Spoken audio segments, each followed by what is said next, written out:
Le mec a pas de compétences, le mec a rien. Le mec a juste la positivité et l'envie et la faculté à se permettre de rêver. Et c'est ce que j'ai dit dans Qui veut être mon associé, c'était trop important pour moi. C'est putain en fait, autorisez-vous, permettez-vous, je dirais même obligez-vous à rêver. J'ai l'impression de jamais stresser, de jamais avoir de pression. Parce qu'à l'époque j'en avais, je peux même pas penser une seconde me dire je vais stresser, mais en fait quel stress. Tous les jours je suis bien, je suis vivant, je vis bien, j'ai de l'argent, j'ai une super équipe. Ok, avant tous les jours je risquais de mourir, il y a des gens qui voulaient me tuer. Salut Fabio. Salut Damien. Je suis ravi de te recevoir du coup sur le podcast Le Why. J'ai vu pas mal de choses de toi et je crois qu'en fait tu incarnes. T'es peut-être l'invité qui incarne le plus aujourd'hui dans ce que j'ai reçu le nom du podcast Le Why. Parce que je crois que t'as un putain de pourquoi.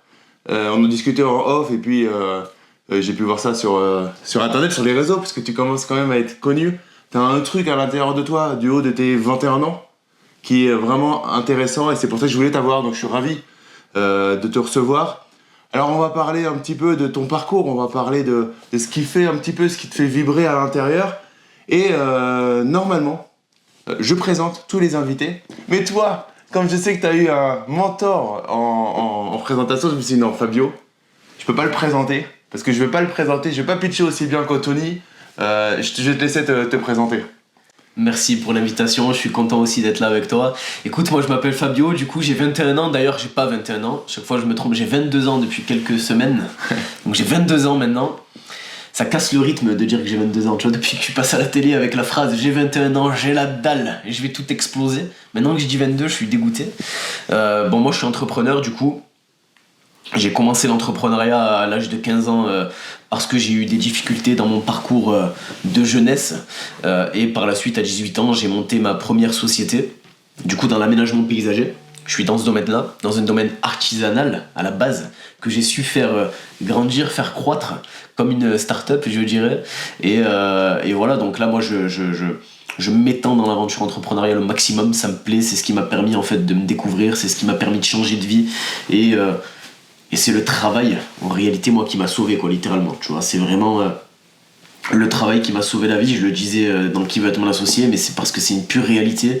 C'est grâce au travail que j'ai su, que je peux être là aujourd'hui devant toi dans ce podcast. Et donc si vous avez reconnu, alors je prends vraiment pas de regarder beaucoup de la télévision, mais force est de constater que cette émission, du coup, vous avez reconnu Fabio qui est passé dans Qui veut être mon associé, qui est sur M6. Sur M6. Et alors, c'est vrai que je suis pas en mode fan de télé, mais cette émission, on en parlait en off, elle est vraiment sympa, parce qu'il y a enfin en France le mot « je veux entreprendre », j'ai de l'ambition, et ma société, ok, peut-être qu'aujourd'hui elle marche pas, ou alors elle a des difficultés, mais je vais aller te demander de l'argent parce que je sais qu'elle vaut des thunes. Et je veux de l'argent. Ouais. Ça, c'est cool d'avoir ça en France parce que on est en train de bouger.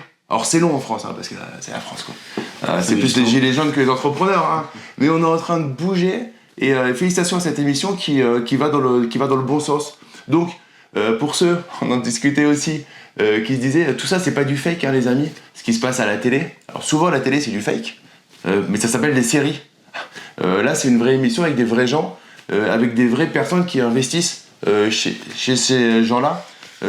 Juste de repréciser, parce que je pense que c'est quelque chose aussi où les gens peuvent se poser la question, mais est-ce que derrière Anthony, quand il investit chez toi, est-ce qu'il investit vraiment, tu vois, c'est pas intéressant de repréciser. C'est hyper important parce que je pense qu'il y a beaucoup de personnes qui se posent la question justement, et c'est pas de la télé-réalité, quoi. C'est authentique. En fait, c'est une émission qui est d'utilité publique, comme tu le disais. Moi, je pense que c'est vraiment important. Et derrière, le mec, il investit vraiment de l'argent. On connaît vraiment pas les investisseurs. Moi, quand je viens, j'ai une seule chance pour faire mon pitch. Si je me rate, en fait, je suis foutu, tu vois, il y a pas trop de seconde chance. Et eux, c'est pareil, ils me connaissent pas, ils me posent des questions. Et pareil, le pitch d'Anthony aussi, il était réel pour le coup, il a juste été bon. Ça embête certains de l'admettre, mais c'est le cas. Et ouais, c'est vraiment authentique. Et c'est d'ailleurs pour ça que moi aussi, j'aime cette émission, alors que j'ai pas de télé, que je ne regarde pas la télé, parce que je ne supporte pas ça. Par contre, celle-là d'émission, forcé de constater que elle est vraiment bien. Yes. Et d'ailleurs, ça me fait penser à quelque chose qui est quand vous trouvez que, par exemple, j'ai vu pas mal de gens qui disaient qu'Anthony, son pitch, il était comment dire, c'est du fake, quoi. Mais moi, par exemple, ce que j'ai fait, c'est que j'ai plutôt regardé plusieurs fois pour voir comment il structurait, on en a parlé juste avant, comment il structurait son pitch pour improviser d'une certaine manière via un framework qu'il a de présentation. Et dites-vous, quand vous êtes en train de vous dire non, ce gars-là il est trop musclé, c'est pas possible, il prend des stéroïdes, lui il est ceci, lui... bah allez juste, et au lieu de faire ça, dites-vous, si j'ai ça, c'est qu'il m'inspire ce gars-là. Donc c'est en fait que vous avez envie d'être comme la personne d'une certaine manière. Donc regardez plutôt comment elle a fait. Dans 98% des cas, il n'y aura pas d'arnaque, il n'y aura pas de fake, il n'y aura pas de produits dopants. Ouais. Et il faudra juste implémenter de la même manière, tout simplement. Ouais, c'est juste que ça nous paraît tellement éloigné de ce que nous on est capable de faire. On se dit mais comment ce gars-là il a réussi à... En fait c'est juste qu'il s'entraîne, c'est juste que le gars il est préparé parce que ça fait des années qu'il travaille, ça fait des années qu'il répète la même chose, ça fait des années qu'il est dans ce métier et en fait tout le monde pourrait en être capable, mais pas tout le monde est capable de faire autant d'efforts, de travailler autant avec acharnement et depuis autant d'années et de se sacrifier autant. C'est juste ça, mais tout le monde en a envie pourtant et je pense que tout le monde peut le faire, il faut juste y aller. C'est ça, c'est pareil dans tous les domaines de votre vie, hein, donc moi j'accompagne des gens en immobilier et la phrase est Damien, si c'était si facile, tout le monde le ferait. Ben ouais, c'est facile, tout le monde le fait pas parce que ça demande un travail qui est important. Ouais. Même si t'as la règle, on a tous l'algorithme de Google, mais il faut aller se le taper si on veut refaire un Google. c'est la même, il faut aller travailler fort et du coup toi, parce que ça m'impressionne toujours de recevoir des gens qui ont la moitié de mon âge. Alors ça me rajeunit pas, mais c'est quoi qui t'a motivé à te dire ok, j'ai des potes qui sûrement vont en soirée, machin et tout, et moi je bosse, tu m'as parlé de 20 heures par jour, c'est quoi qui t'a motivé réellement à bosser sans savoir, on est d'accord, quand on se lance dans l'entrepreneuriat, on sait pas qu'on va passer dans une émission, on sait pas qu'on va lever de l'argent, on sait pas qu'on va potentiellement réussir un jour, c'est quoi qui t'a donné vraiment ce feu sacré ? Je pense pas que ce soit de la motivation, c'est ça qui est étonnant, c'est plus de la souffrance en vrai. C'est-à-dire que c'est de la souffrance qui m'a poussé à faire tout ça et à avoir envie d'aller dans tout ça. C'est-à-dire que, en fait, tu prends l'exemple des... Moi, c'est le parallèle que je faisais quand j'étais très jeune, sans m'en rendre vraiment compte. Tu prends le parallèle d'un film, tu vois, où t'as un héros dans un film. Souvent, ce héros-là, en fait, il passe par une vie chaotique au début. Au démarrage, il passe par des souffrances, par de la souffrance, par des difficultés, etc. Et ensuite, il devient le héros du film, le personnage qui est en fait la star du film, tu vois, il passe toujours par ça. Et moi, j'étais dans ce truc de souffrance où je me levais le matin, j'avais une boule au ventre, je savais pas où j'allais, je savais pas qui j'étais, j'avais l'impression que tout s'effondrait sur moi, que j'étais malchanceux, que tout ce que tu veux. Mais du coup, t'as ce truc où tu te dis, bah en fait, c'est une bonne chose, tu vois. Et même, je suis arrivé par la suite à m'auto-infliger encore plus de souffrance, tu vois, bizarrement. C'était une autodestruction perpétuelle. Mais ça me permettait de me dire, au moins, moi, par contre, contrairement aux autres, je serais légitime de pouvoir réussir. Tu vois, moi, ça me permet, et je suis encore comme ça, hein, sincèrement. C'est-à-dire que je me fais pas souffrir, tu vois.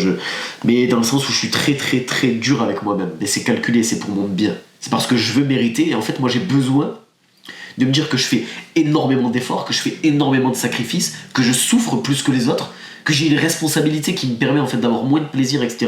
Mais qui du coup, en fait, moi, me donne plus de puissance, me donne plus de force pour réussir et me permet surtout d'en fait d'en être légitime. C'est surtout ça. Le matin quand tu te lèves, quand tu réussis, moi j'ai pas trop le truc de le syndrome de l'imposteur ou je sais pas quoi, parce que je me dis non mais c'est juste le cycle de ma vie que j'ai décidé d'avoir, tu vois, c'est juste la suite logique parce que j'ai décidé d'en arriver là et que c'est logique avec tout ce que je fais, avec toute la souffrance que j'ai vécue, c'est logique que j'y arrive, tu vois. C'est un peu comme ça que je vois les choses et c'est un peu ça qui m'a entre guillemets motivé à y aller, mais en vrai c'est plus que ça, c'est surtout que tu vois ce que je disais à la télé, mais c'était pas juste pour faire du bruit ou pas juste pour être clivant, c'est que sincèrement si je m'étais pas mis à fond dans le travail et que j'avais pas trouvé l'entrepreneuriat, je serais mort en prison, mais vraiment, tu vois, je serais détruit, je serais plus là je pense, donc le travail en fait m'a sauvé, c'était même pas de la motivation, c'était plus de la discipline pour me permettre de changer, de me métamorphoser pour devenir une autre personne, parce que j'étais sincèrement et véritablement une personne horrible en fait au début. Et maintenant, je suis une bonne personne et je suis content de pouvoir le dire. Donc c'est ça qui m'a motivé à aller dans l'entrepreneuriat. Yes, excellent. Ce que tu dis est vrai dans tous nos domaines. J'en parlais avec mon fils. Du coup, j'apprends beaucoup de choses sur l'entrepreneuriat. On a fait du coup, pas mal d'excès, on était en vacances et tout. Et il a repris le sport. Et c'était une galère. Il a dit c'est difficile et tout. Et je lui ai dit j'ai éprouvé la même chose à la salle aujourd'hui. C'était une galère. Je lui ai dit parce qu'en fait ton cerveau, s'il mange des tacos pendant 3 semaines, il va se conforter dans le fait que les tacos en fait c'est bon pour soi. Quand toi tu faisais de la merde, en fait à force de faire de la merde et d'être entouré de personnes qui font de la merde, bah son cerveau en fait il se dit bon c'est notre référence au final. Ouais, c'est une normalité. C'est une normalité. Et quand on va dans un autre excès, en fait on montre à son cerveau que c'est normal. Alors peut-être que le juste milieu, il est, pour sa longévité, de trouver le rythme entre travailler comme un fou et ne pas prendre de vacances et partir en prison parce qu'on fait des conneries. Il y a sûrement une harmonie à trouver là-dedans et qui va se trouver au fur et à mesure du temps.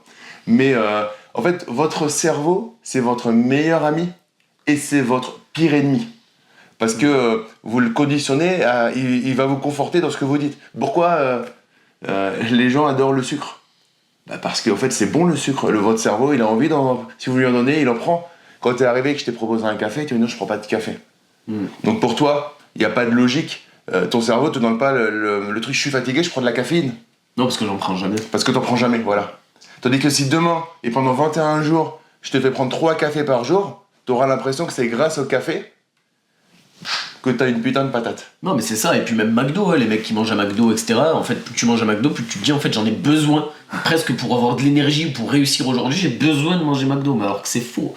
C'est juste, mais bon, psychologique, hein, encore une fois, on le sait, il faut être discipliné. En tout cas, il faut être discipliné au début, c'est comme se laver. Et ben quand on est enfant, on négocie pour pas aller se laver.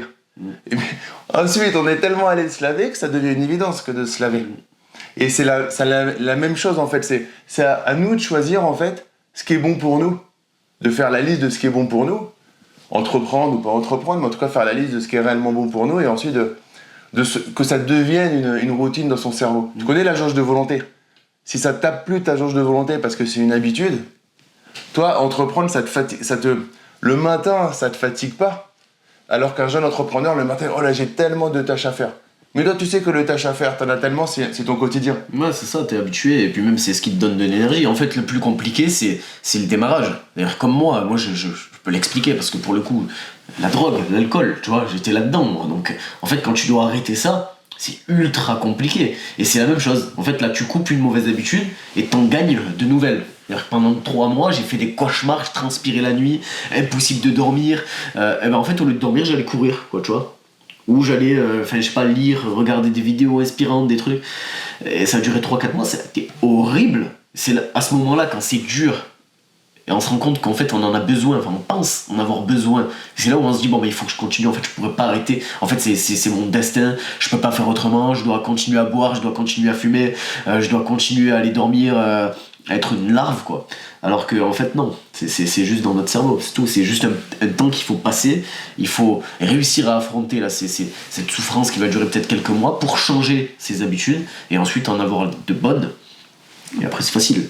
Yes. Et il y a tout ce cheminement là, on l'a du coup pour passer de ce que tu détermines comme étant effectivement un état de larve, quoi. C'est-à-dire que voilà, quand on s'oblige à prendre de l'alcool, à se défoncer en fait pour être à côté de la société. En fait, on se met dans un état de larve, mais pour passer de ça au premier step d'entrepreneur, il y a des changements importants, d'inconfort. Et ensuite, quand on va passer du step de entrepreneur, ce que j'appelle bébé entrepreneur, à entrepreneur intermédiaire, il y a un inconfort. Quand on va se dire, ok, est-ce que je passe à la télé, m'afficher devant tout le monde, parce que potentiellement, t'aurais pu te prendre... Mais j'aurais pu me rater. Ouais, t'aurais pu te rater. Et du coup, qu'est-ce qui fait que par exemple là-dessus, parce que c'est une step supplémentaire, du coup, tu vas faire, on en parlait, paysagiste. C'est cool, la plupart des paysagistes aspirent pas à monter des choses aussi complexes que ce que tu es en train de mettre en place. Qu'est-ce qui a fait que tu t'es dit, je vais y aller ? Est-ce que c'était au final pour assumer, autant pour assumer ta position et ton positionnement et ton ambition que pour lever cet argent-là ? C'était quoi en fait qui t'a... En fait, c'est compliqué à expliquer. Il y a des choses que je mets en place et que je fais tous les jours qui peuvent paraître très dures, mais en fait qui pour moi sont faciles. Pourquoi ?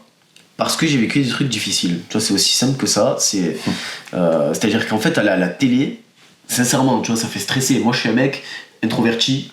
J'ai peu confiance en moi, en tout cas au démarrage de ma vie. Tu vois, je pense même que je suis un mec fragile au début, tu vois. C'est pour ça que maintenant j'estime que je suis fort, parce qu'en fait j'ai réussi à changer, mais à la base je suis quelqu'un de fragile, tu vois. J'ai peur de tout, tu vois. Je suis stressé, hypersensible, je calcule tout, je regarde tout. J'ai peur du public, les caméras, je supporte pas ça habituellement. Enfin, peur de tout, quoi. Tu vois, littéralement. Mais quand j'arrive devant la télé ou quand je me pose la question de me dire bon, est-ce que je vais stresser, est-ce que je vais y arriver, est-ce que je vais pas y arriver, tu repenses à des choses qui te sont arrivées avant, beaucoup plus dures, c'est-à-dire c'est même incomparable, tu vois, des trucs qui demandent du vrai courage. Mais en fait je peux plus avoir peur, enfin, tu vois, ça en devient facile, je suis obligé d'y aller, je peux pas me permettre d'être stressé, c'est presque une responsabilité, tu vois.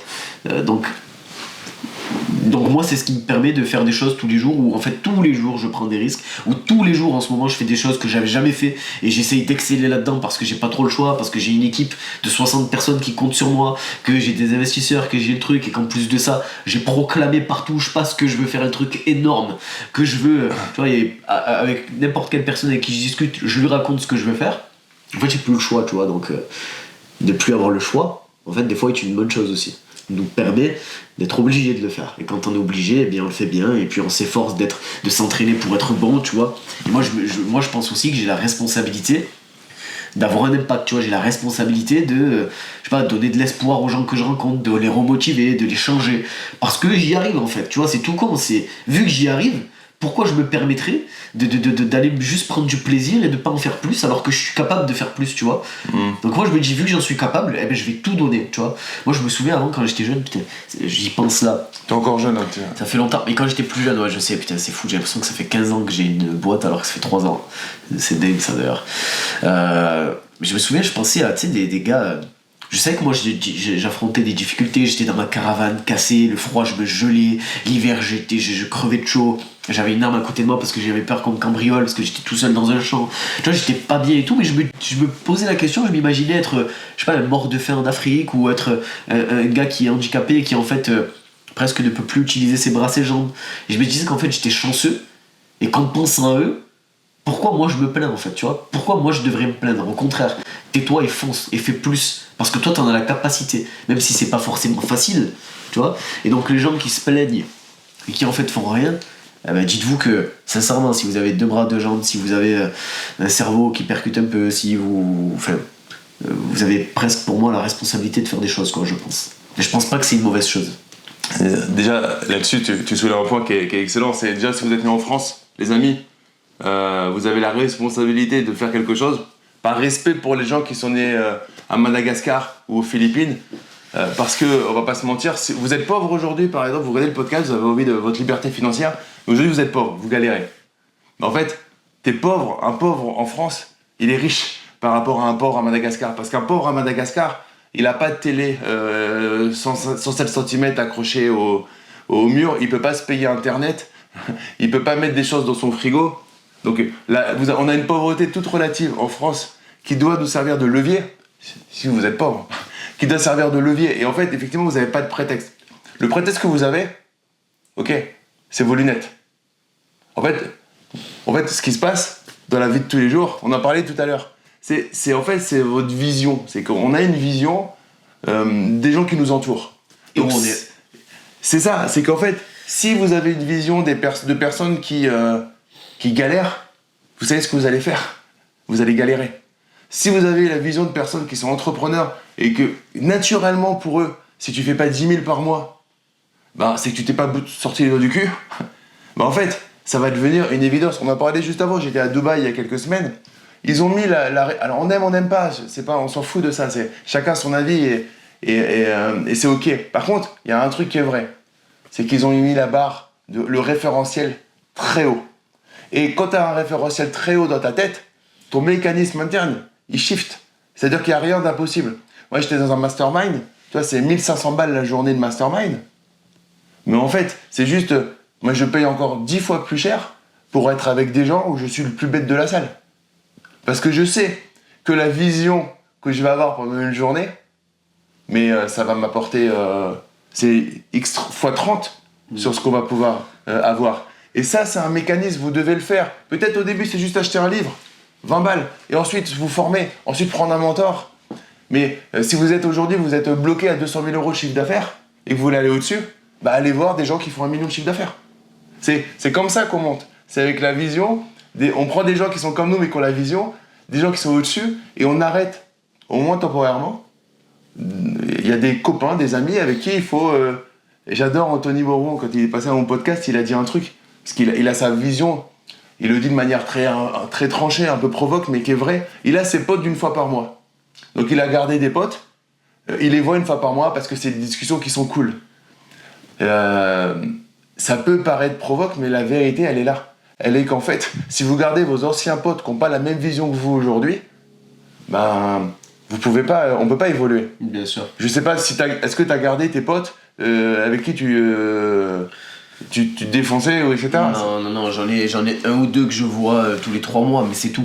Et j'ai personne, justement, et je pense que pour changer, on est obligé de couper avec son ancien entourage. Moi, c'est ce que j'ai fait, j'ai coupé avec eux, je me suis enfermé, j'ai vu plus personne, je me suis même battu avec certains d'entre eux pour en sortir, parce que bon, les gens te tirent vers eux, et quand toi tu veux en sortir, forcément ça leur plaît pas, parce que eux n'en sont pas capables, et forcément s'ils n'en sont pas capables, ils sont frustrés, et ils ont pas envie d'être dans ce sentiment de frustration, donc ils vont te tirer pour qu'ils ne soient plus dans ce sentiment de frustration. Enfin, bref, et moi j'ai même un conseil à donner aux gens là qui nous écoutent, parce que c'est hyper important. Moi j'entends toujours des gens, et j'ai été dans ce cas à un moment de me dire, mais oui, mais j'ai pas en fait les connaissances, j'ai pas l'argent, j'ai que des connaissances de merde, j'ai que des personnes horribles autour de moi, donc comment je fais en fait pour être capable d'avoir 5-6 personnes qui vont m'apporter plus et qui vont être plus intelligents que moi. En fait, tout simplement, vous avez la capacité de juste lire des livres, juste regarder des vidéos et juste rester seul. C'est-à-dire que moi, pendant un moment, peut-être pendant 2 ans, la seule personne en fait qui m'a donné de l'ambition et qui m'a fait changer, c'est moi-même. Je me côtoyais que moi. En fait, de ne me côtoyer que moi, ça me permettait d'être la personne que je voulais être et de m'auto-influencer pour évoluer, tu vois. Et si vous n'avez pas les personnes, en fait, côtoyez personne. C'est presque ça, quoi. Côtoyer des personnes à travers des livres, c'est ça, ou des vidéos, et ça vous suffit, quoi. Et puis par la suite, vous allez trouver des personnes ensuite qui vont vous apporter. Aujourd'hui, avec YouTube, alors YouTube, effectivement, ça peut desservir, mais soyez intelligents. Si vous utilisez YouTube de la bonne manière, les livres, moi j'ai écrit un livre. Pourquoi j'ai écrit un livre ? C'est pas pour ce que je gagne sur le livre, je dois gagner 1 euro par livre. Par contre, il est à 19,80€ dans toutes les Fnac. Ça fait quoi ? Ça fait que je peux pas avoir une personne qui dit je vais investir dans l'immobilier, mais c'est trop cher de me former. Non, 19,80€, tu suis la recette, tu te démerdes ensuite à trier à droite à gauche, mais en tout cas avec ça, t'as tout ce qu'il faut. Et moi, un des points qui m'a changé ma vie, quand j'étais très carriériste en banque et tout, il y avait que ça qui était important. Monter dans les échelons en banque et tout, c'est un livre que j'ai suivi comme une bonne recette de cuisine. C'était mon premier mentor, c'est quelqu'un que je connaissais pas. Et je l'ai connu que 2 ans plus tard. Et en fait, le cerveau, le muscle, j'ai un mentor, ben je vais faire en sorte que ce mentor, je le côtoie. En fait, vous musclez votre cerveau pour vous montrer qu'en fait, c'est possible. Attends, il est comment ? Il a une tête, 2 bras, 2 jambes. Ok, go, action. Donc, je suis 100% d'accord avec toi. Alors, ça, après, tout dépend. Si vous avez toi, c'est parce que tu étais aussi dans un environnement vraiment très toxique.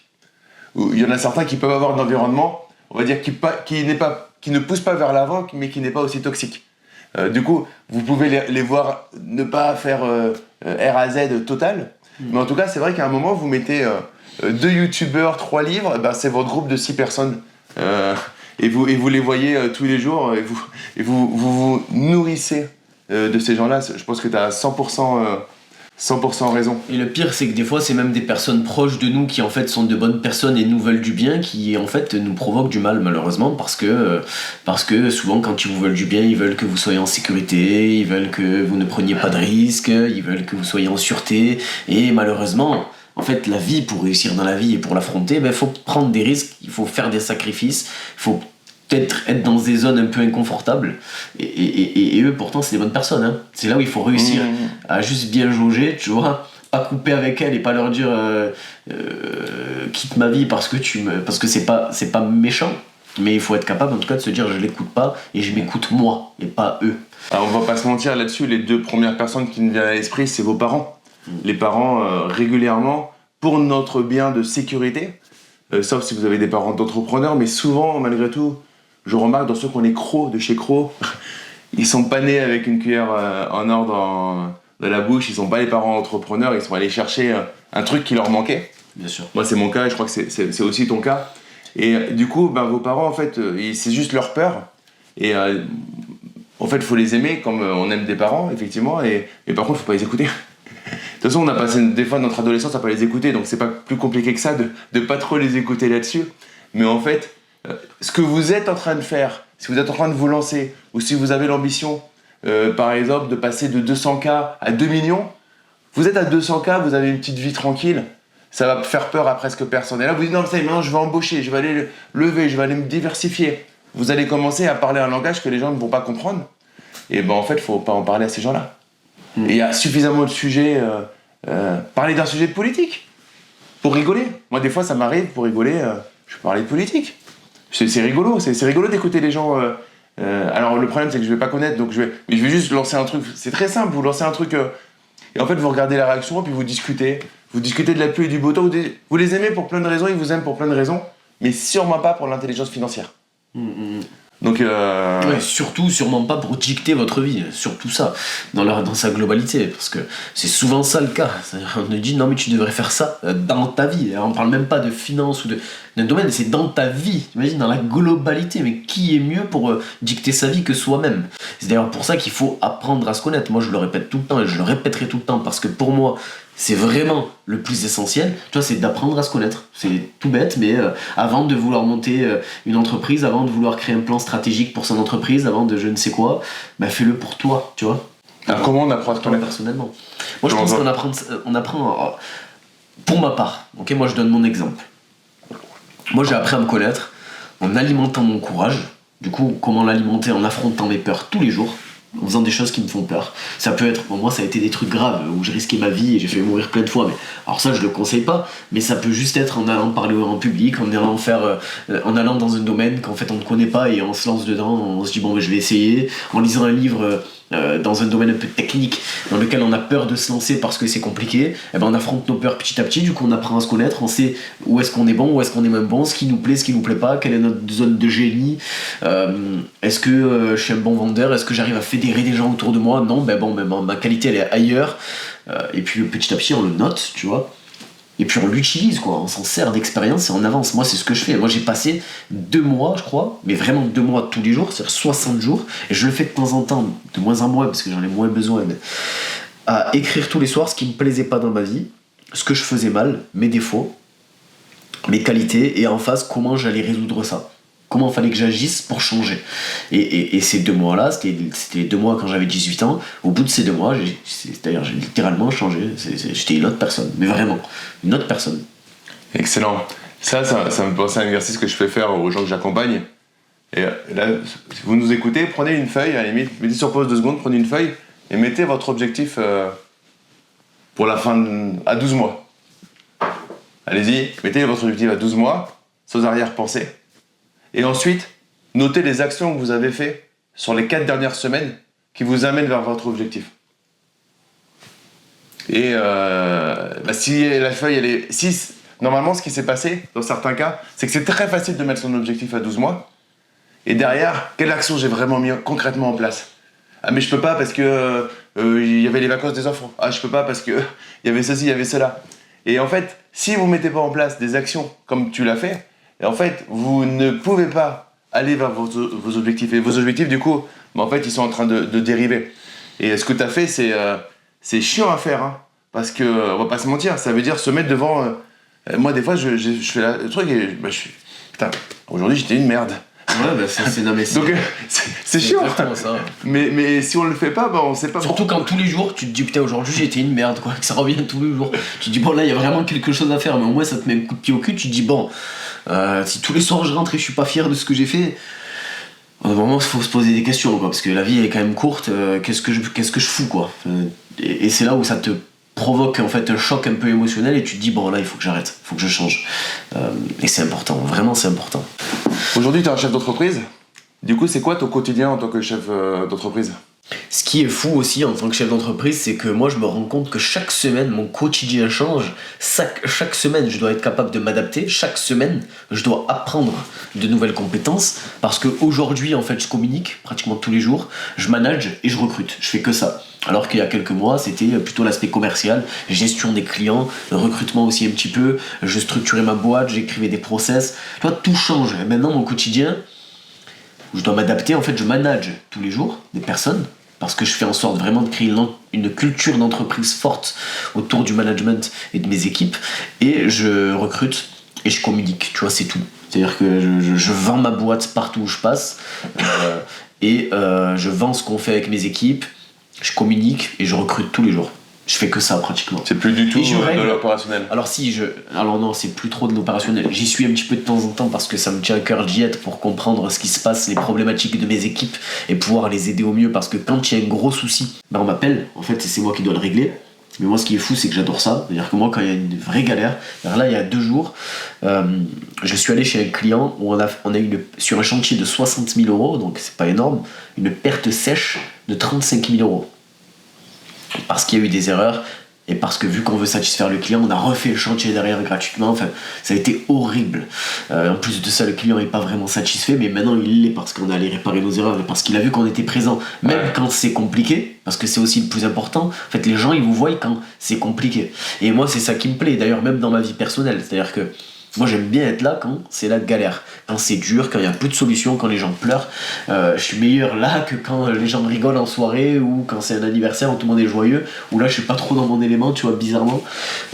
Donc c'est ce que je fais dans ma boîte, ouais. C'est un peu ça mon quotidien. Excellent.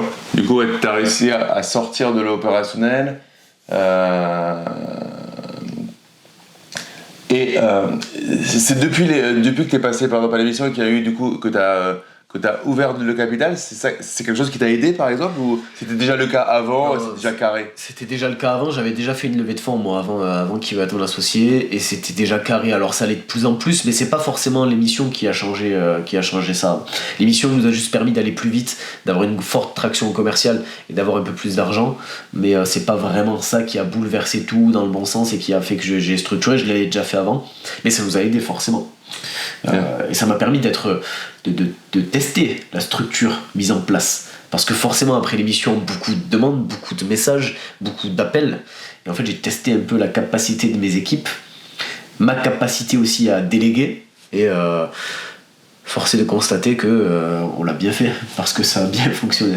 Excellent. Ouais, du coup vous avez vu vraiment la différence, et en tout cas vous avez, parce que c'est facile d'avoir une bonne traction, mais c'est des fois casse-gueule au final, c'est des fois contre-productif. Bien sûr. Parce que des fois ça va trop vite, et toi en fait ce que tu as fait c'est que tu avais déjà mis en place les systèmes. Qu'est-ce que tu conseillerais à quelqu'un qui nous écoute et qui est à ce niveau-là, c'est-à-dire qu'en fait, à ce niveau-là, on peut être dans le mode épicier et c'est ok, mais on a envie à un moment de se structurer, de passer un peu de ce qu'on appelle solopreneur à CEO, et toi, tu proposes, dès que vous avez la vision, vous commencez vraiment la structuration, n'attendez pas. C'est pour toi, c'est l'élément principal. Les étapes pour arriver à ça en partant du départ, c'est déjà t'apprends à te connaître.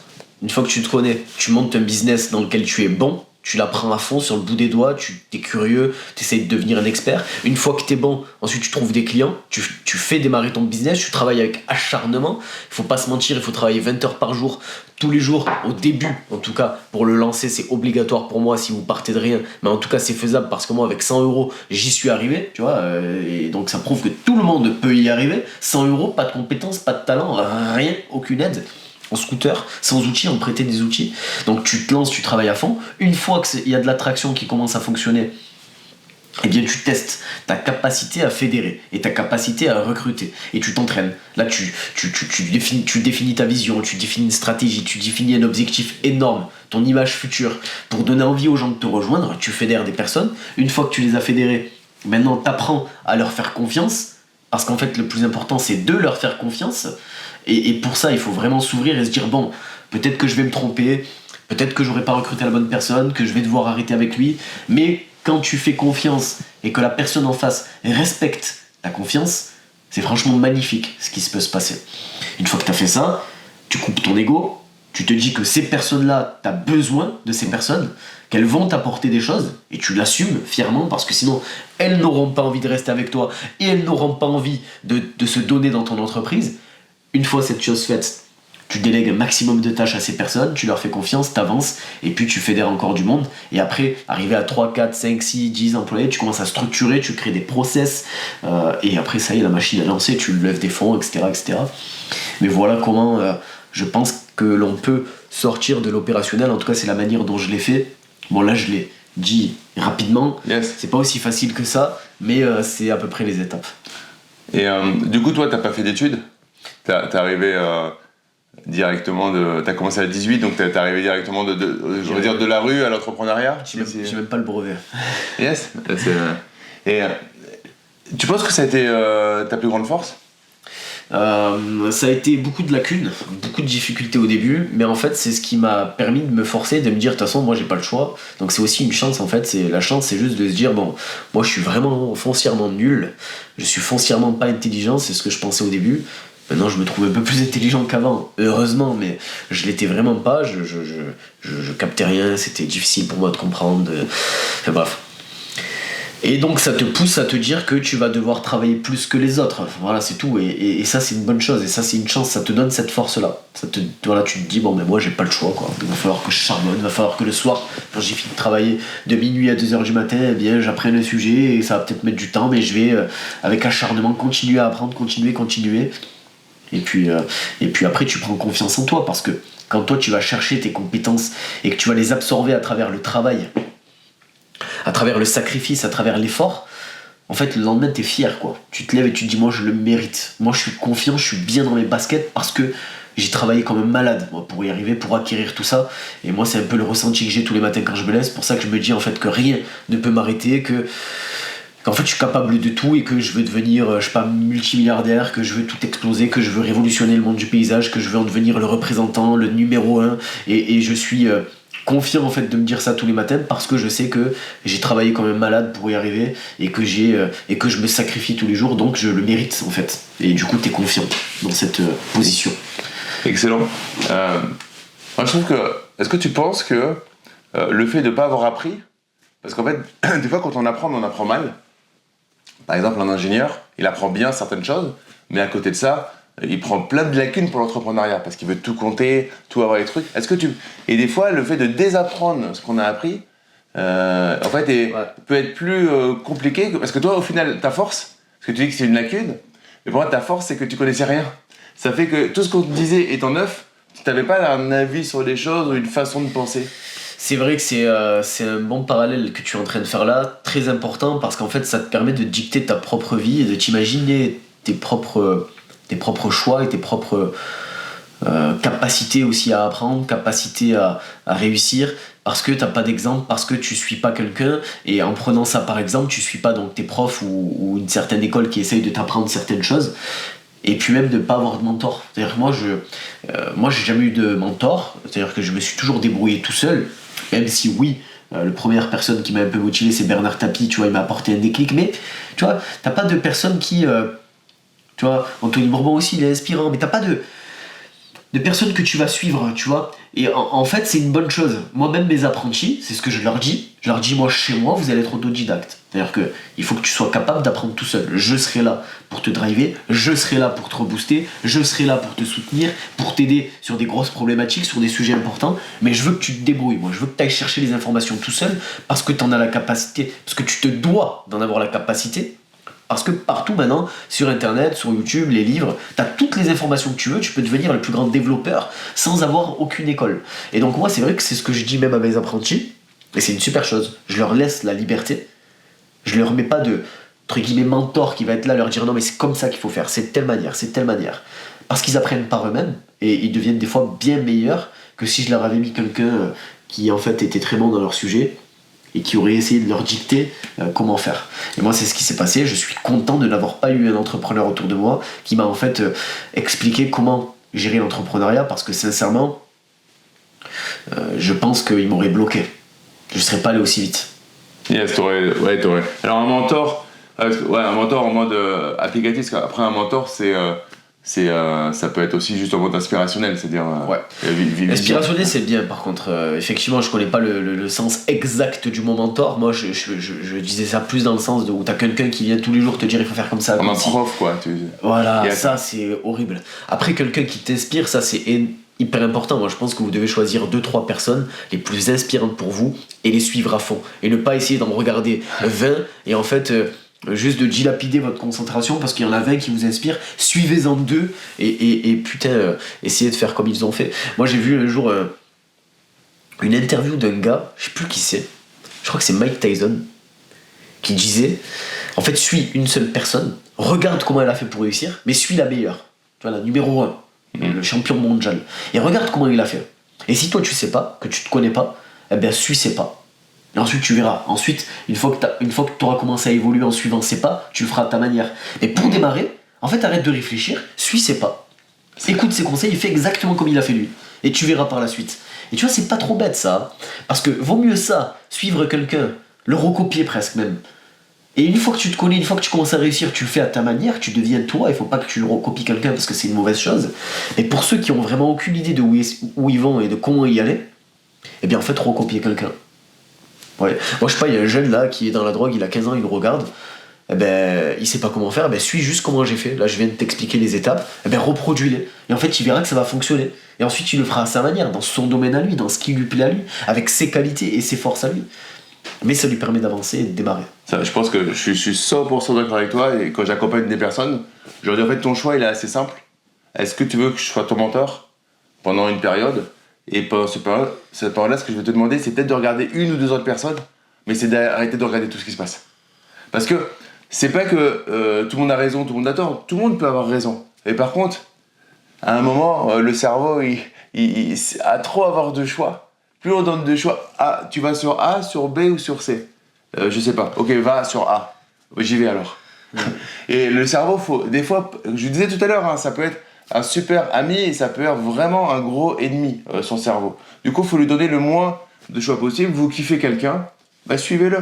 Et de toute façon, encore une fois, dans 95% des cas, ce qu'il vous dit, c'est ce qu'il a fait et ça va vous inspirer.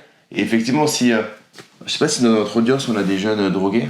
Mais si jamais vous êtes jeune et drogué, mettez-nous sur quelle substance vous préférez. Non, je déconne, mais c'est la vérité, c'est-à-dire que en fait, vous avez quelqu'un qui a fait le truc. Ça veut pas dire être bête et plus ok, c'est Fabio, je suis tout ce qui... Non, ça veut dire je prends la ligne de ce qu'il dit, c'est ça, et je ferme ma gueule et j'applique. Et tant, encore on va citer Anthony, puisque y a un lien, je l'ai reçu sur le podcast et t'es proche de lui. Et un truc qu'il dit qui est intéressant, c'est d'éclater une verticale. J'étais avec des gens qui me disaient, qui commencent à faire bien des choses, mais qui disaient on va peut-être se diversifier. Je dis écoute, tant que t'as pas fait ton million de bénéfices, viens on fait un truc, c'est qu'on touche pas à ce qu'on a fait, on défonce le truc. On le matraque, on ne fait que ça. Et c'est très très important la force du focus. C'est pas que des mots, c'est qu'en fait, on a 24 heures dans une journée. Par exemple, toi tu dis il faut bosser 20 heures sur 24.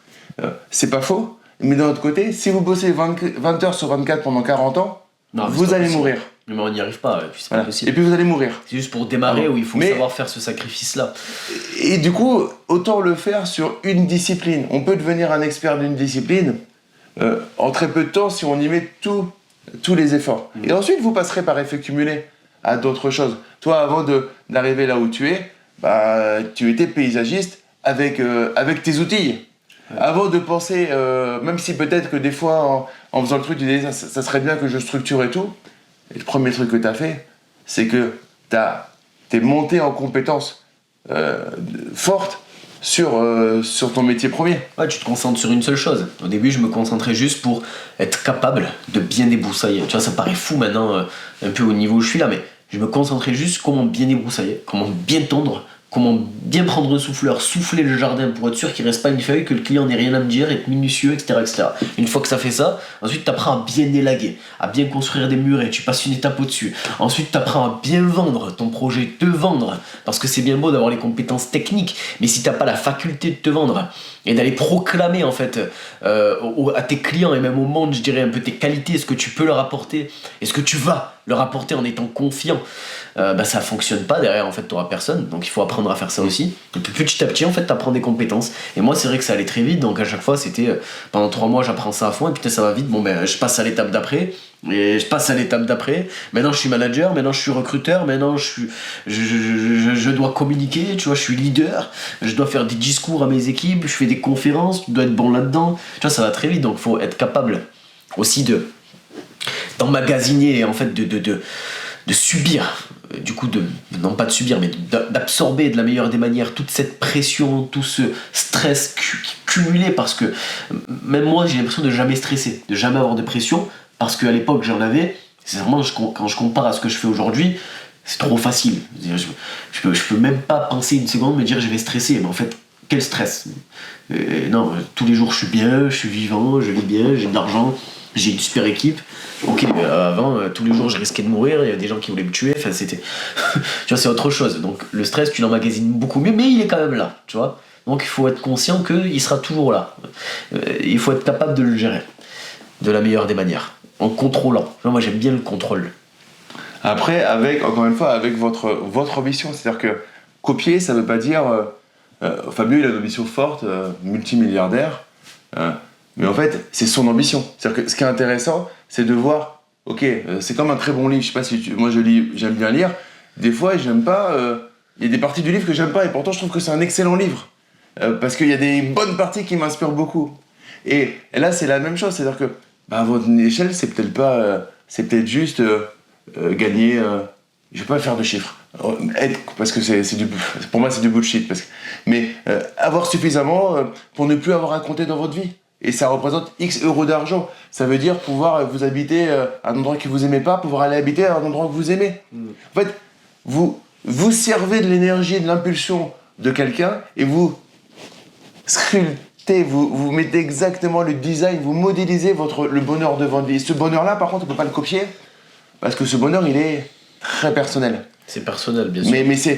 Mais par contre, c'est l'énergie que c'est mis, c'est tiens, il fait ces efforts-là. Ah, il a fait ça. Il a fait ça. Ouais, parce que c'est prouvé. La personne, en fait, elle t'a prouvé qu'elle y était arrivée. Et d'ailleurs, on peut comparer au fait de suivre des personnes qui ont fait plus que nous. C'est-à-dire, même si elle fait beaucoup et trop, on veut pas en arriver à ce point-là, tu vois, Elon Musk, mais force est de constater que le mec il réussit, quoi.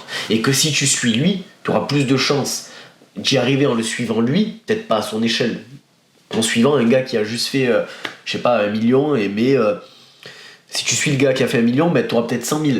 Par contre, si tu suis le gars qui a fait 1 milliard et que tu essaies de faire comme lui, là tu auras peut-être 1 ou 2 ou 3 ou 10 millions.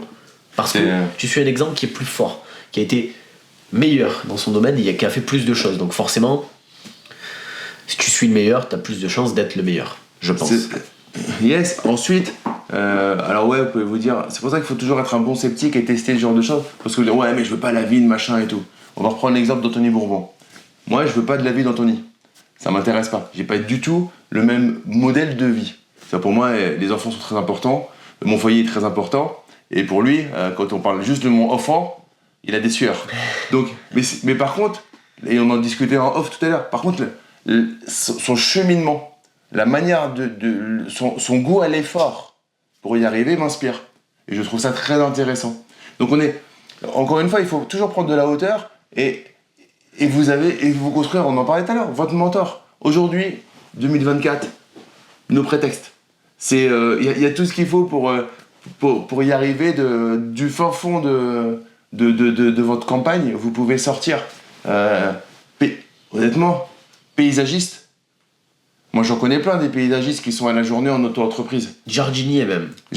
Paysagiste, c'était un niveau trop au-dessus de ce que j'étais à l'époque. Ouais. Non, c'est genre un paysagiste, au final, on va pas se mentir. Le petit jardinier. Non, parce que moi aussi, oui, paysagiste, j'ai quelqu'un que je connais qui est paysagiste, je lui dis, du coup, non, j'ai pas assez pour remplir, je suis jardinier, quoi.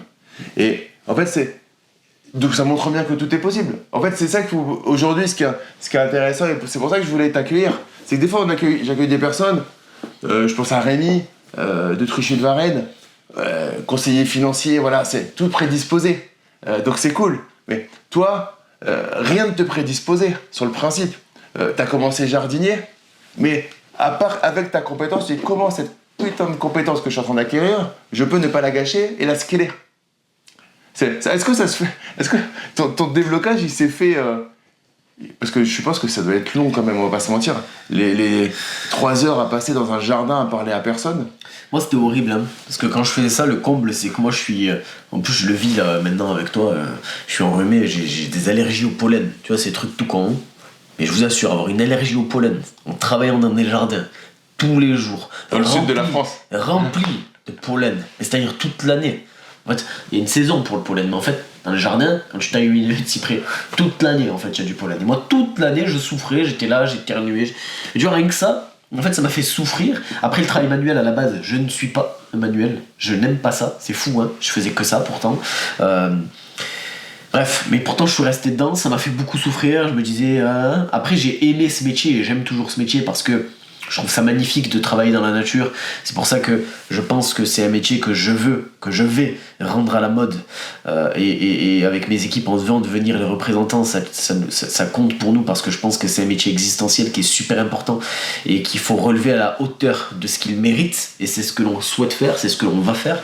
Le revaloriser, le remoderniser pour les jeunes qui en fait se lancent dans ce métier-là comme moi au départ, sans pour autant être dans le déni. Mais c'est vrai que c'est pas facile. Et pour répondre à ta question, je crois que tu m'as dit comment tu as eu le déclic pour scaler. Je crois que c'était ça. Mais en fait, au bout d'un moment, tu te poses des questions, tu regardes, tu vois des gens délégués, tu te dis que c'est possible et puis tu commences à avoir de l'ambition.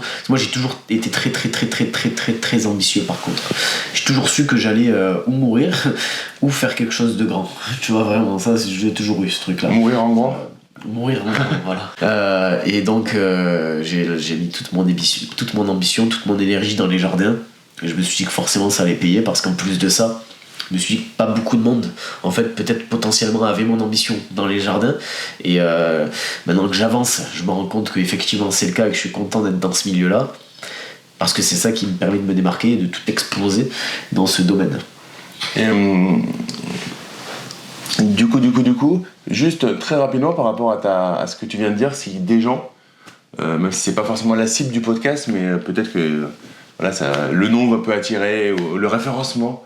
S'il y a des gens qui ont envie de se lancer dans le métier, aujourd'hui tu peux les accompagner. Vous avez déjà... Il y a un jeune qui est paysagiste, qui est à Roubaix, qui est un peu perdu et qui se dit tiens, je ferai ça. Est-ce qu'il y a moyen de rentrer en contact? Vous avez créé quelque chose, des formulaires? Ouais, bien sûr. Nous, on a lancé Commune Gaia. Du coup, c'est une application digitale qui met en relation les particuliers ayant besoin d'un jardinier avec des jardiniers paysagistes partout en France. Donc, pour tous les jardiniers qui nous écoutent, s'il y en a, rejoignez Commune Gaia parce que c'est la meilleure plateforme pour les jardiniers, avec un logiciel qui vous permet d'avoir toutes les fonctionnalités dont vous avez besoin pour gérer votre boîte, pour vous permettre de gagner du temps. En fait, on vous mâche le travail et on vous aide à vous développer dans le sens où on vous met des actualités, des conseils. On a même une formation en ligne qui s'appelle Paysa Business qui est faite par moi-même et qui vous donne toutes les clés pour devenir un entrepreneur accompli mais dans le domaine du paysage. Je vous donne toutes les clés, tout ce que moi j'ai vécu, vous allez éviter toutes mes erreurs, vous allez avoir tout ce dont il vous faut pour réussir. Donc oui, on peut vous accompagner, donc vous pouvez aller sur nos réseaux sociaux, comme Gaia ou Coupas Jardin ou Fabio Coupas. On mettra Gaia, ouais. On mettra tous les liens dans la description de la vidéo, c'est top, parce que c'est vrai qu'on n'avait pas fait un point là-dessus. Et ce qui est important en fait, c'est si ce podcast il permet à une personne qui peut-être un peu... Alors on parle de jeunes, mais non, on parle pas que de jeunes. Vous avez 40 ans, vous galérez, c'est la même chose. ou alors vous avez envie de vous reconvertir, enfin, c'est aussi possible, bien évidemment, de le faire. C'est la même chose. Pour moi, il n'y a pas de distinction. C'est vraiment... moi, je le vois, j'ai des personnes... Moi, je côtoie beaucoup de personnes qui ont entre 40 et 60 ans, parce que... même des amis, bref, parce que je côtoie des plus vieux que moi. C'est comme ça, j'arrive pas à côtoyer des jeunes, j'y arrive moins en tout cas, et on le voit, je sais qu'il y en a plein qui ont envie et qui ont la capacité de changer même à 40, 50 ans, parce que moi je l'ai vu autour de moi, donc c'est vrai qu'on dit jeune à chaque fois, mais jeune, moins jeune, c'est la même chose en réalité. Tant qu'on en a l'envie, et qu'on y va vraiment, et qu'on souhaite changer, et qu'on souhaite réussir, et qu'on met les choses en place pour y arriver, qu'on fait les efforts pour y arriver, ça fonctionne. L'exemple du fondateur de KFC, le gars, je crois qu'il avait 70 ans quand il a réussi. Tu vois, c'est fou quoi, il a échoué toute sa vie et à 70 ans il a réussi. Donc ça prouve encore une fois que même à la retraite, c'est à ce moment-là peut-être que vous allez réussir votre vie entre guillemets ou atteindre vos objectifs. Je sais pas, après ça c'est vos choix, mais c'est faisable en tout cas. Ouais. Et ça montre la puissance d'avoir échoué. Parce que c'est sûrement parce qu'il a échoué qu'il a réussi. Ouais. Tu dirais quoi au Fabio qui avait 15 ans ? Ce que je dirais au Fabio qui avait 15 ans, il y a deux possibilités. Ou je lui dis rien, et je pense que c'est une bonne chose parce que sincèrement je suis pas fier parce que pour moi j'ai encore rien accompli et vraiment j'en suis qu'aux prémices et je suis dur avec moi-même, mais vraiment j'en fais pas assez, je suis pas assez bon donc mais bon, j'ai su quand même changer, donc ou je lui dis rien ou je lui conseille potentiellement de faire plus vite. En fait, fais les erreurs que t'as fait, va dans le milieu où t'as été, tombe dedans, la drogue, mais va plus vite juste. Va plus vite, mets-toi-y à fond, tombe sombre, apprends ça et décolle plus vite que ce que tu as fait. Juste, tu vois, j'aurais aimé à 16 ans en sortir et commencer à 16 ans ma nouvelle vie, entre guillemets, aller plus vite. Ouais, mais sinon, franchement, moi je regrette rien de tout ce que j'ai fait. Sincèrement, j'ai vécu des trucs horribles dans plusieurs aspects de ma vie et vraiment, je suis content de l'avoir vécu, vraiment. Moi j'aime bien donner l'exemple, tu sais, je sais pas, t'as un lac gelé devant toi et en fait ton objectif il est derrière ce lac, tu dois atteindre un chemin qui est derrière, tu dois traverser le lac. Quand t'es en amont de le traverser, tu rêverais en fait qu'une personne vienne et te l'enlève, ou alors te donne une barque pour traverser le lac. Par contre, tu l'as pas cette personne, donc t'es obligé, tu y vas, t'affrontes toutes tes émotions, toutes ces peurs, tu fonces, t'es gelé, tu traverses, tu souffres, tu réfléchis, tu te remets en question, t'es pas bien, tu le traverses, arrivé au bout, sincèrement, si tu y réfléchis bien, je pense que tu te dis et t'es conscient que ça a été une aubaine d'avoir traversé ce lac, et pour rien au monde, tu souhaites qu'une personne te l'enlève. Parce que c'est ce lac-là, c'est en fait cet obstacle qui t'a permis de comprendre que t'en étais capable, qui t'a permis d'apprendre à te connaître parce que t'es allé affronter quelque chose qui te faisait peur. Et arriver à ton objectif derrière ce lac, en fait, tu le mérites parce que tu l'as traversé, parce que tu n'as pas eu de facilité. Personne n'est venu t'aider. Et moi, des fois, on me pose cette question, on me dit, mais est-ce que tu aurais aimé que ne pas tomber dans la drogue, ne pas tomber dans tous ces aspects néfastes ?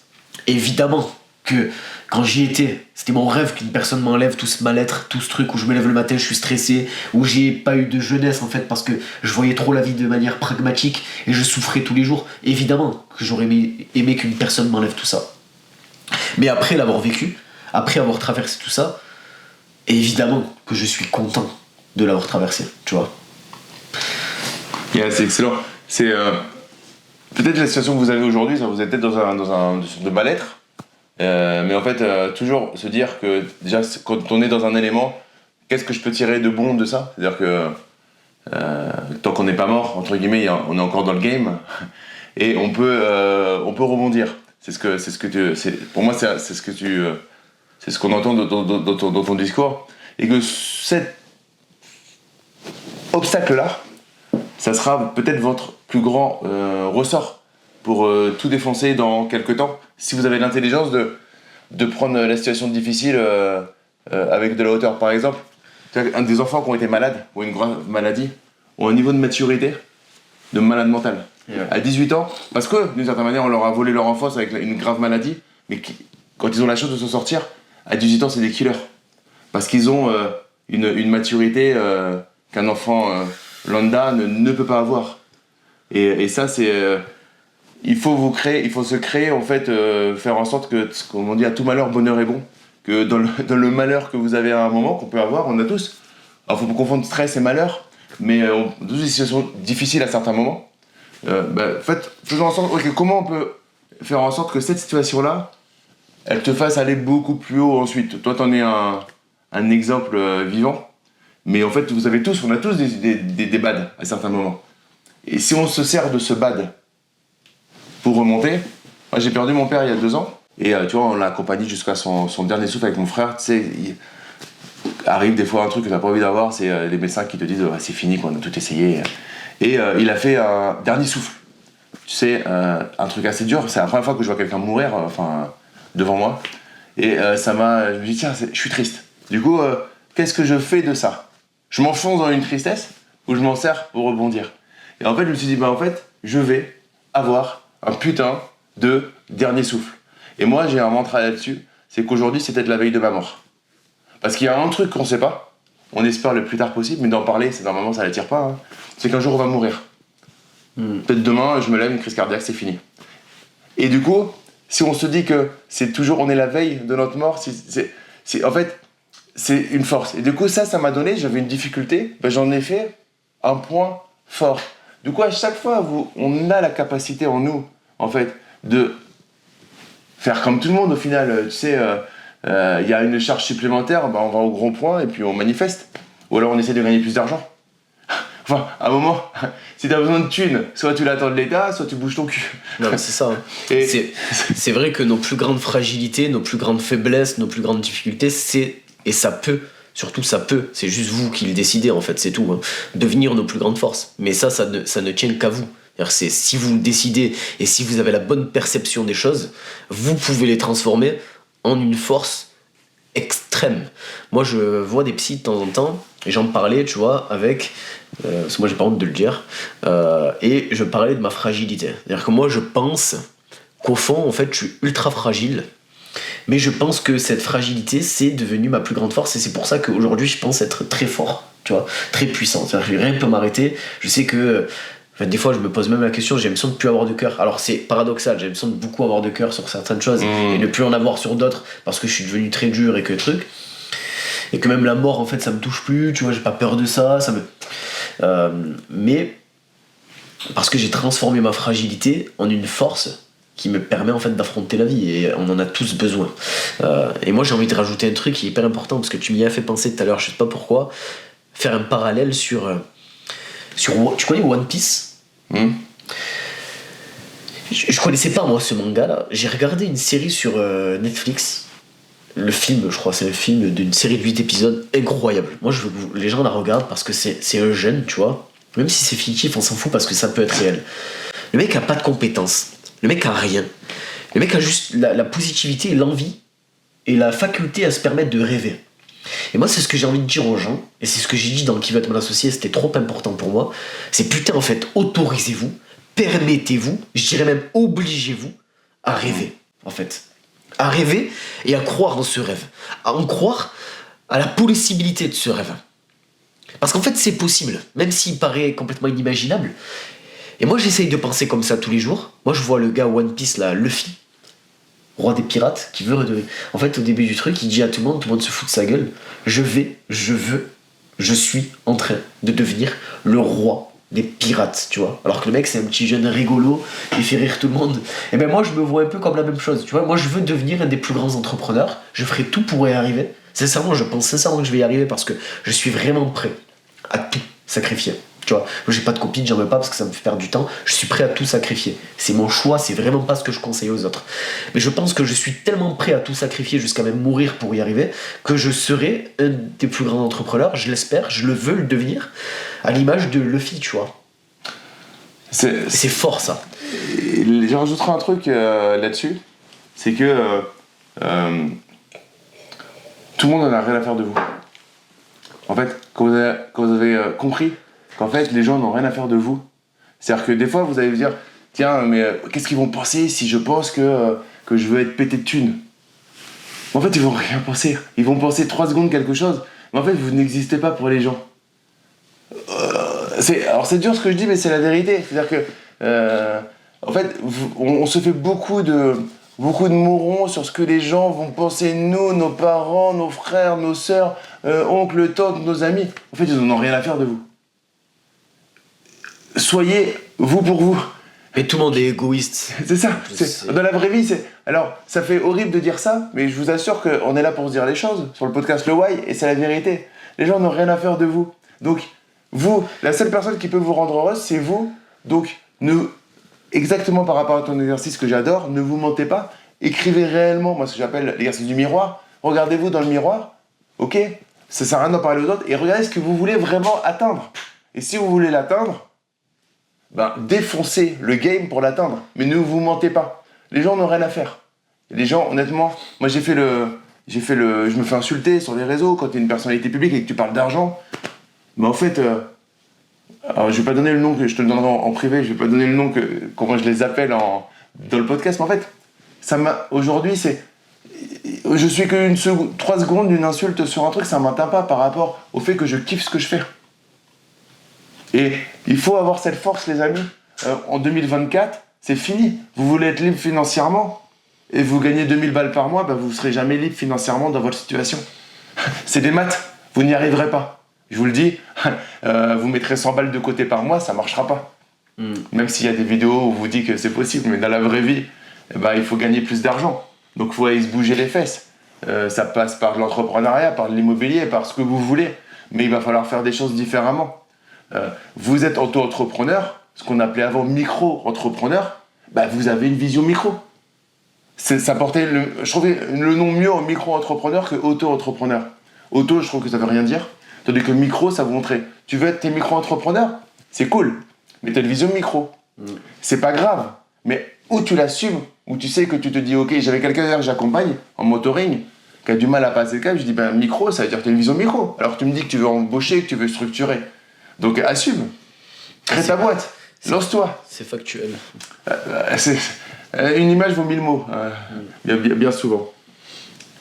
On est vers la fin du podcast. J'ai encore quelques questions. La première, tu m'as dit que tu aimais bien lire.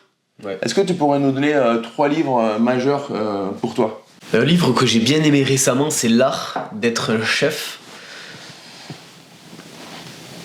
Punaise, j'ai un doute sur l'auteur.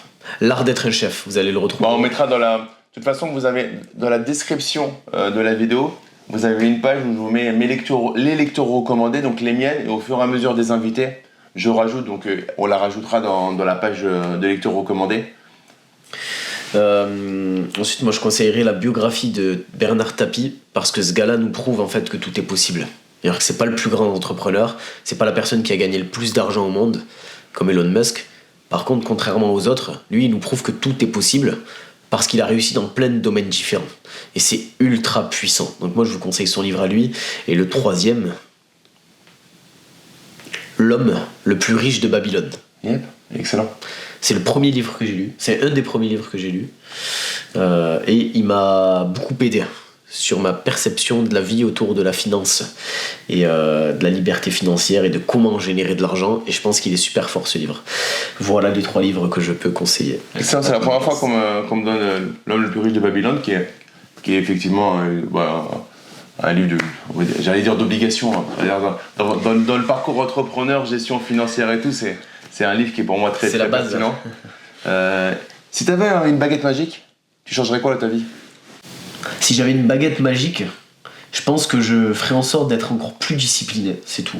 Même si je le suis déjà. C'est tout, le reste je changerais pas. Sincèrement, je suis bien. Excellent. Ça s'appelle un coach à qui tu rends des comptes tous les jours et qui va te mettre encore plus. Aussi. Mais j'ai du mal avec le coach, moi. C'est pas... Moi j'aime bien l'autodiscipline. Tu vois, tu t'auto-infliges des choses et tu t'auto-disciplines à faire des choses.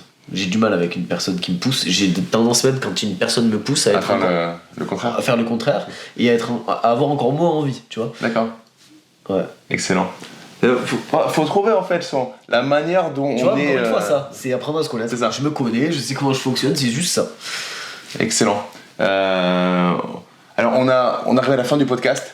Et j'ai une tradition sur le podcast, c'est de laisser le mot de la fin à l'invité. Donc je vais te laisser quelques secondes pour ce mot de la fin. Moi je vais conclure le podcast et je te laisserai faire la conclusion finale. Tu veux un mot et une définition ou juste un mot ? Non, quand je dis le mot de la fin, c'est en fait okay. c'est toi l'invité. On est à la cool, on est à la maison. Tu fais ce que tu as envie pour nos auditeurs qui sont là encore après plus d'1 heure d'émission. Les amis, je vais vous demander pour donner de la force au podcast. Si vous avez le format, vous voyez, on n'est pas en train de parler. J'aurais pu demander à Fabio, alors combien t'as fait de thunes ? En fait, on s'en fout de tout ça. Faire des thunes, c'est que des maths. Et en fait, des maths, c'est facile à faire.